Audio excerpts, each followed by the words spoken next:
Good evening, everybody. It's showtime. Keith Pitch here, 7 p.m. on Thursday evening. Welcome, everybody, to episode 12 of Mortgage from a Treehouse. Welcome to my treehouse. Kicking it. I do have the heater on tonight. It's a little bit chilly. Little storm front moved in over the day's progression here, and got a little chilly in here. A little story about the treehouse, right? So I drew it up. I got the picture that I drew right here up on my wall, and I saw it. And I'm like, okay, I'm going to put some just standard panels in there. And I'm glad I did this last year because this treehouse didn't cost me much last year. But this year, just the cost of lumber would have been like a $10,000 treehouse. But anyway, I was going to say it was a decision time that I made, and I'm like, oh, should I put insulation in the walls or not? I'm like, oh, it's just a treehouse. We do not need insulation in the walls. And now going through winter, and now when it gets cold, like below that 50-degree mark, and it starts raining and there's moisture in the air, totally wish I would have insulated the walls. So that's my little story about the treehouse tonight. It's very nice. I'm sitting right here, right in this little window right here. Yep. You would see me, but this is just a still pic that I took like a while ago. Anyway, so tonight we're talking about cash out. Cash out, cash out, cash out. What is cash out refinancing? So in the mortgage world, there's really three types of mortgages, right? Mortgage number one, purchase, baby purchase, right? You're going to go buy a house. You need a mortgage to purchase that house because you don't have the $500, $600, $1 million to buy that house in cash, right? So you get a mortgage. That's a purchase mortgage. Mortgage option number two is the refinance mortgage that we call rate and term, right? So rate and term means you're doing one thing. You're getting a better rate and or a better term to your mortgage, right? Maybe you're going from a 3.5% rate down to a 3% rate. Maybe you're going from an FHA loan with mortgage insurance and you're going to go to conventional without mortgage insurance because you're below 80% loan to value now, right? Or maybe you're going from a 30-year fixed down to a 15-year fixed. You're getting a better term. Now, the third mortgage, my thumb's right there. The third mortgage out there is the good old cash out, and I'm giving it the thumb because cash out refinances are thumbs up. Yes, they are good to go. And cash out refinances, as it implies in the name of the mortgage, right? Ketchup is ketchup, mustard is mustard. Cash out refinances, you're getting cash equity out of your house. So they are A-okay with me. And that's what we're talking about tonight. So let's jump into it, shall we? Cash out mortgages. We're going to first address the stigma of the cash out mortgage. This is very palpable and very real right now. And we have we've got very good memories in some respects. We got very short memories in other respects. In this respect, we have a very long memory. So everybody, when I talk about cash out refinances, this is what people say. Do you mean that mortgage that got us in the mortgage meltdown? No, I don't want to do that. No. Guys, the stigma of using your house as an ATM, it's not there anymore. People get all worried about what other people are going to think. Let's not go there. I jumped a few slides forward. Your house is not an ATM. No, it's not. But cash out mortgages allow you as a homeowner to do one thing, and that's tap into your equity. So use that asset to better your financial picture. I have folks come to me that are sitting on hundreds of thousands of dollars of equity in their house, and they've got $50,000, $60,000, $80,000 worth of consumer debt, and they're drowning on the monthly payments, and they could utilize that asset to pay that off. They can utilize that asset in multitude of ways. So tonight, all stigmas aside, let's talk about the true use of a real estate asset, right? We want to put our money to work. We don't want to work hard for our money. We want our money to work hard for us. So this is another way to do that. So the three that I want to talk about tonight, because we just have these short 20, 30-minute stints here. The three main reasons why people get cash out are to consolidate debt, right? Debt consolidation, remodel their house or large expense, right? They've got something coming up that they want to buy that they don't want to put on credit or get other credit terms that may not be as favorable.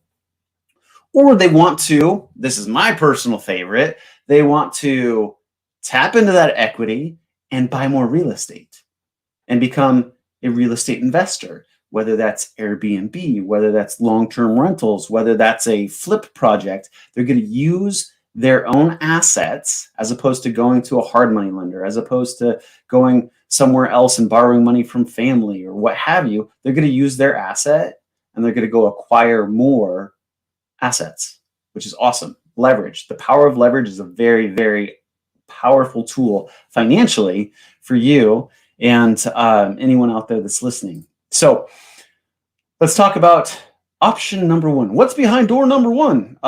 Door number one has debt consolidation, right? Guys, we all have it. Everybody's got debt, me included. I've got debt right now. And I want to share this with you. I'm going to make it bigger so we can all see this and discuss it. Just put it out there on the table, right? So this is from NerdWallet. It was published on CNBC just here in January.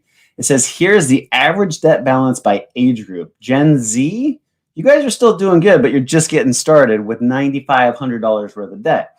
Millennials, those 24 to 39-year-olds, you got $78,000 worth of debt. And the majority of that, my friends, is student debt. Coming up next is Gen X, and this is like the peak of the mountain. Gen X, those 40 to 55-year-olds, we're cruising down there with $35,000 worth, $135,000 worth of debt. And then the baby boomers are starting to reel it back in at just under $100,000 worth of debt. And then the silent generation, or the greatest generation, I like to call them, they're still managing $40,000 worth of debt.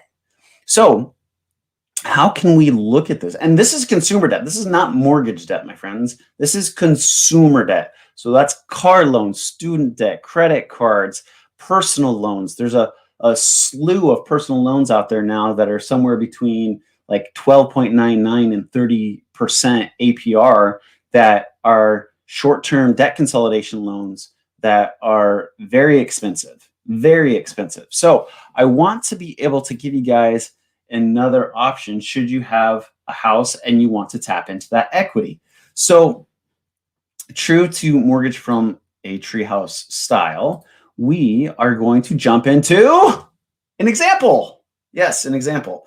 So this is the mortgage consultation. I'm going to give you guys a snippet of the mortgage consultation that we talk about when we go through debt analysis and whether or not it makes sense for you, the homeowner, to tap into that equity and see if it makes sense for you to pay off those debts. So this is thanks to our fine friends over at MBS Highway. This is our debt analysis tool. And what we do is I'll set the stage for you. I'm going to make this a little bigger because it's hard to read. So let's just go all the way. Right up here, we have our existing loan, right? So what's currently on the books? So this is an example of somebody that's got a loan that they took out 2 years ago in 2019 for $630,000 on a 30-year term. It's conventional, and they have mortgage insurance for $347,000 or $347 a month at 3.375 interest rate, right?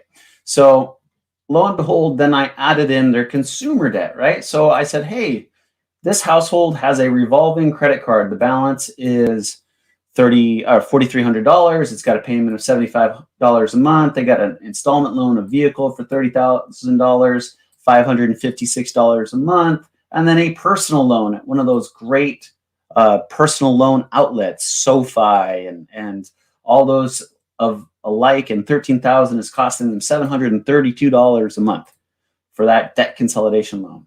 So right now we can look at their qualifying ratios and say, wow, these guys are right on the cusp. Their DTI is at 53%. The back end and front end ratios we want at 40 and 43. And the purpose of our loan is to go to 80% loan to value. That is what LTV stands for, folks. We're going to go to 80% loan to value, and it's going to be a cash out debt consolidation. The new term is going to be 30 years. It's going to be on a conventional loan. But since we've had such a great run on appreciation in the last 2 years, they're no longer above 80% loan to value. So we don't have monthly mortgage insurance. So right out the gate, we're saving that $347. However, if you notice, the interest rate's going to be a little bit higher. It's 3.75, right? No points, and closing costs are $4,500 in closing costs. So that's title, escrow, appraisal, underwriting, and all that good stuff. So lo and behold, right? This is what we analyze. So our existing right here, our existing balance, because we've paid it down over the last 2 years, we've gained $25,000 in equity in 2 years. 2 years, you gained $25,000 in equity. Awesome. Just for living here. Nothing else but living in your house. Great stuff. Guess how much equity you have if you were renting? Anybody want to throw it in the chat? Zero. $0 is the correct answer. So moving right along, okay, so we got equity in the house. We've got almost $250,000 of equity in this house, right? So our new loan balance, if we do nothing other than pay off the loan and roll in the closing costs, is going to be $610,000. But wait, we've got a threshold. We can go up to 80% loan to value. That's what we talked about. So we now have $65,000. Yeah, zero. That's right. Equity position while you're renting. #0. So we got $65,000 to play with. And guess what? We got a bunch of debt. So what I walk my clients through and I show them the power of this. So, hey, if we didn't pay off any other debts, we're going to save $305 a month. Not huge, right? Not huge yet. It's a good savings, but not huge. I want to go for huge. So let's say, hey, let's take this revolving debt MasterCard. Let's roll it in. We just went up to $360, right? Okay, hey, let's take the vehicle loan. Let's pay off that car. Save you $556 a month. Awesome. Now we're up to $770 a month. Oh, hey, what about that personal loan that we thought was a good idea to get us back into a decent place? Let's pay that off. And now we're saving $1,449 a month. Powerful, powerful stuff, right? So look at our debt to income ratios. Our debt to income ratios went to housing expense only. Awesome. We've got breathing room of $1,449 a month. Now here's where it's really awesome. Cash out refinances are great in the fact that we just opened up that $1,400 a month, right? But what if you put this $1,400 a month to work for you? If you put that $1,400 a month and you said, hey, let's put it back on our principal every month. Guess what? You're paying off that mortgage in 16 years and 4 months. Done. That mortgage is paid off. Huge. And it increased your net worth by over $322,000 over that 16 years because you're not wasting your money on the interest over the full 30. You cut off 13 years off your mortgage. Who wants to cut off 13 years off their mortgage and not sign up for a 15-year fixed? That's how you do it. So if you have debt, you guys, and I'm going to be really honest with you, I've got truck payment, I've got a travel trailer payment, I got a credit card, right? I'm right there. I've got those debts, right? I'm right there. So if I could tap into the equity and pay off, I gotta fix that. I get really excited and I have my elbows down on the table, so then it shakes the table and it makes you guys think that maybe I'm in an earthquake, but I'm not in an earthquake. Don't call CNN. We're all good. But it just shakes my monitor. So I'm going to have to get a solid foundation for my camera. Anyway, I digress. So the power of the cash out refinance is huge. Yeah. Did we take a higher interest rate at 3.75? Yeah. Did we save money taking a higher interest rate? Yes, we did, because we're able to consolidate our debt. And I know there's a ton of you out there watching that if you could open up $1,500 a month, what would that do for you? What would that do for your savings capability? What would that do for your disposable income capability? It's huge, huge, huge, huge. So cash out refinance mortgages, if you guys are interested in debt consolidation, don't hesitate to ask. That's what we're here for. So moving right back into the presentation time. Other things.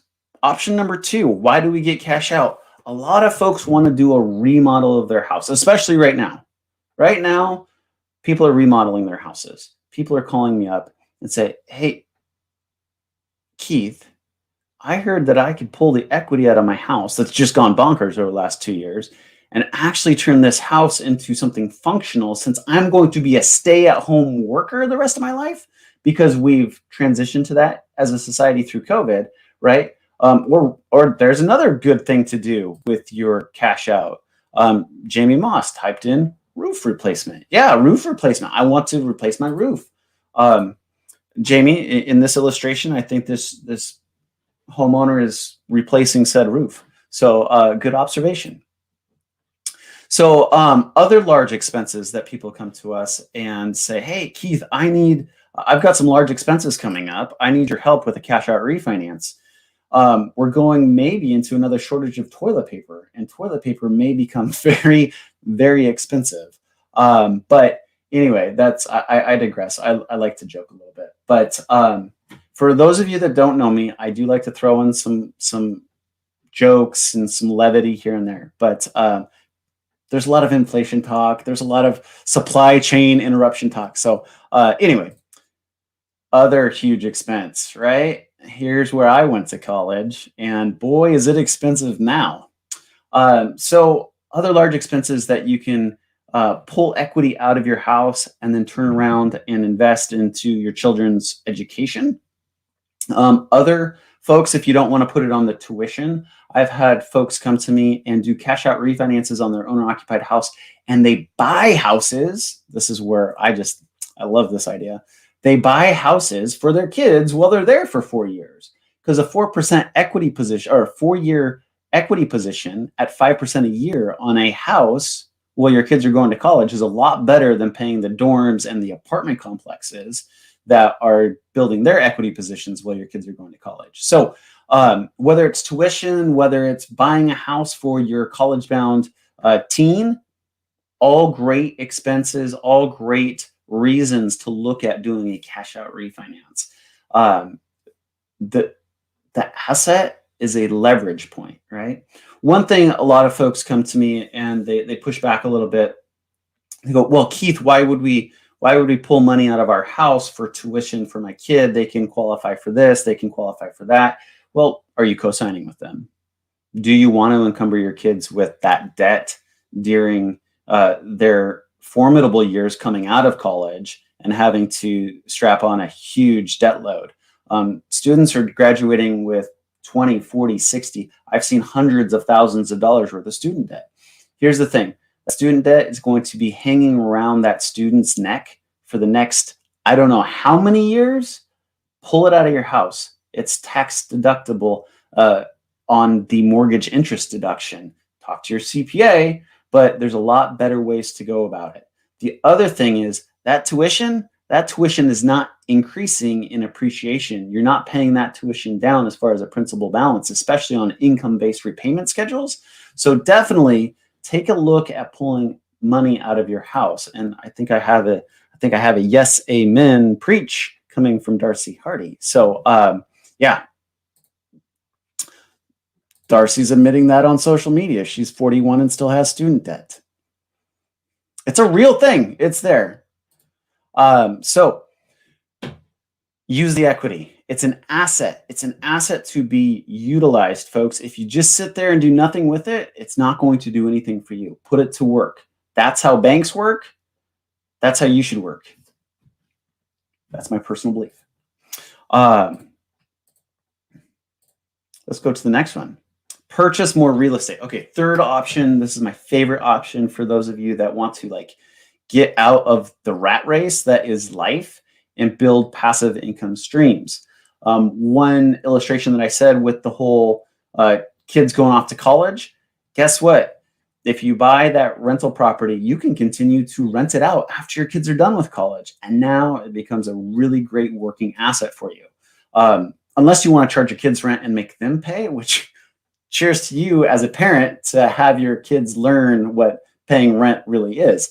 But buying real estate to leverage that asset and to go build passive income, to build an income stream that your renters are paying down that equity position. You're gaining both from paying down the principal balance of the house and from the appreciation in the market that is happening coast to coast. It's a really awesome thing to invest in. So the last illustration that I wanted to show you as far as utilizing your equity may be right on the tip of the tongue for most of you, because here's the situation that I see. Got a lot of folks right now in this starter home, or maybe this secondary home, and they want to go to look at that porch, you guys. They want to go to that, and I love that house. That I'm going to build that house one day. Mark my word. Today is May 6th, 2021. I'm going to build that house one day because it's gorgeous, and I've always wanted one of the Victorian peaks on my. Anyway, I digress. So here's what's happening, right? So we got folks in small house with lots of equity. Hundreds of thousands of dollars of equity is just stuck in this house. And they want to move into this house, but they need this equity before they move into this house. And now they're like, well, if I sell this house, where am I going to? Sorry, I just saw. Oh, Darcy has a piece of land for sale. Yeah, we'll have to talk, Darcy. That sounds good. Thank you.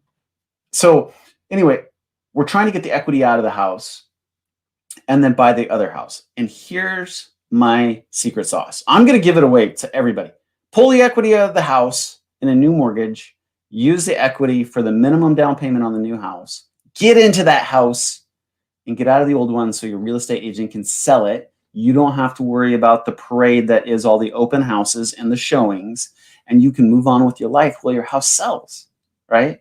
A lot of folks aren't utilizing this option. This could be in a new first mortgage. This could be in a new home equity line of credit that you're going to use to buy that new house. Now, for all of you that have been loyal listeners and watchers to Mortgage from a Treehouse, we did a whole episode on this about how to tap into that equity and move into your next house. So I highly advise that you go back a few weeks. I want to say it was either episode 6 or 7, and look at how we can make this transition in tapping into that equity.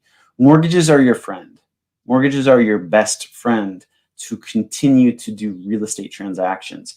Utilize and understand how you can leverage your money and your asset. It's powerful stuff, right?